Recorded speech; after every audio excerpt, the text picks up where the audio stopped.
I mean, I think everyone's question was authenticity and credibility. Is that does that concern you?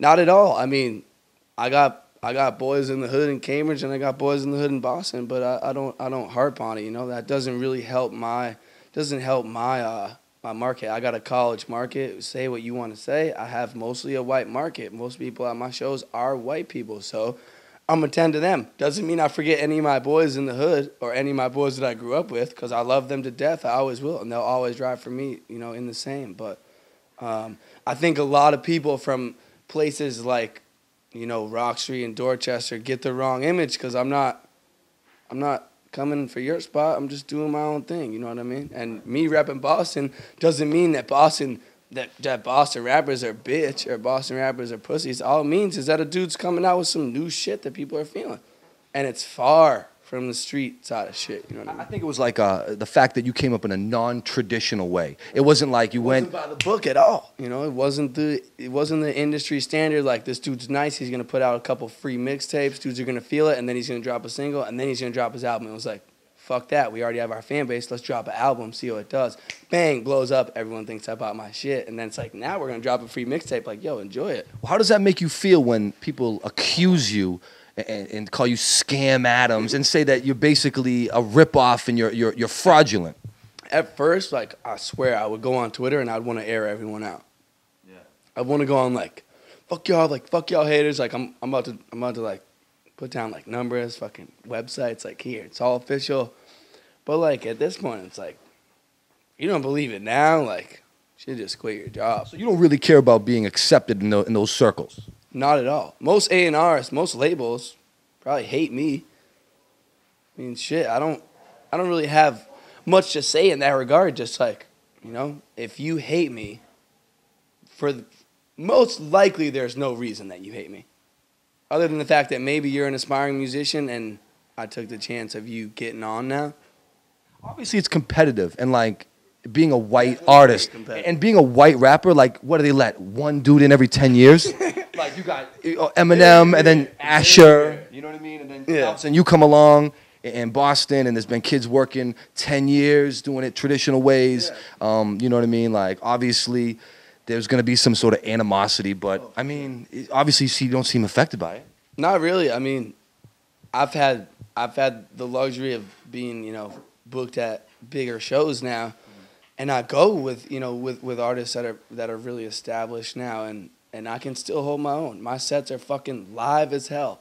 You got, you know, if it's an all-age show, you got your high school chicks going nuts, you got your college chicks going nuts, college dudes going nuts, and then, like, you never know. You have that, like, that those people, like I said, from 20 to 25. Like, I got bankers in New York listening to my shit that graduated from the same type of schools that I did. So it's like a market that just keeps spreading and keeps going. I was talking about you to one of my boys in Minnesota, my man DJ D-Mill, shout out to D-Mill, and he was out DJing a prom out in Minnesota, and he comes back, he's like, yo, man, he's like, I played this Drake record, and then everybody started requesting Sam Adams, and he's like, I think this may be real. I think he really did it. And I'm like, looking at him going, like, what are you talking about? Like, yo, I was talking to Alex the other day, and I was like, yeah, I mean, you know, buying our records is one thing. I was like, paying all our fans to come out and go nuts and ape shit is another thing. Yeah. You know, I was saying to somebody the other day, it was like, you know, if somebody had done this and went number one on iTunes,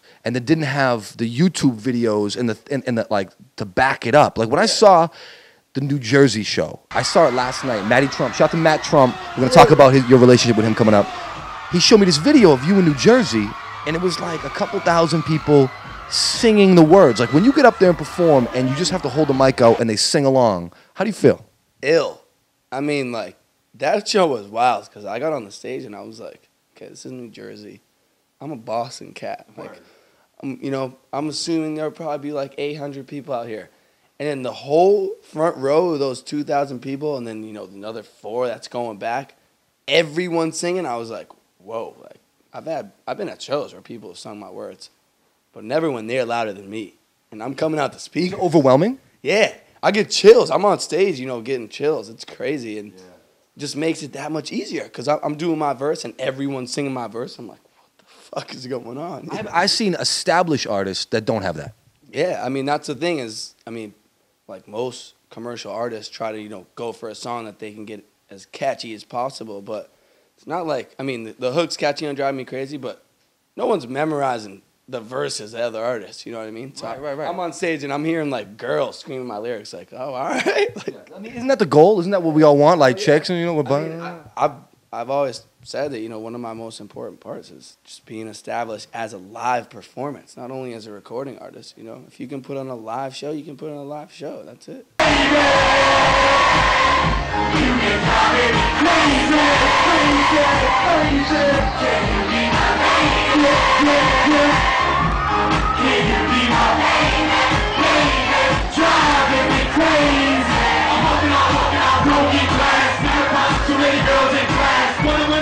Just can't rap, you're on the head with the kid who rap. I can say just all blazing. And tell me that city so they can taste it. But if you ain't no way I'ma make it. Back to my class and the clock can't taste it. Well, apologize to the teeth for it. Till you think she speaks and runs speak for it. And my bad, here he goes. Like a chick with a deep go. So I'm always in the ready to get ice roll. Now I'm making the contract. Psycho, I might go or will be. Check it out. Hey, man. Driving me crazy, crazy. Can you be my lady? Can you be my baby? Baby, driving me crazy. Just be real, just be right. Rock this round, hold it right. Sound bright, tone it out, take it bright. Grab your girl, I just like. Go this, T-Town, all of my shit. Look at that. Party with the best of them. It's super still can't press your side. Empty single play in the rest of the world. You ain't never to get hurt now. Her into the hotel room. Walking on something new. You in a hold and grab into man. I know no one like you know. Please nobody. But we in the club, no light. We the females, got no bite. Can't see steady, got no sight. Going to around, we gon' fight. Get blessed by the King Jesus Christ. And a B-side. Baby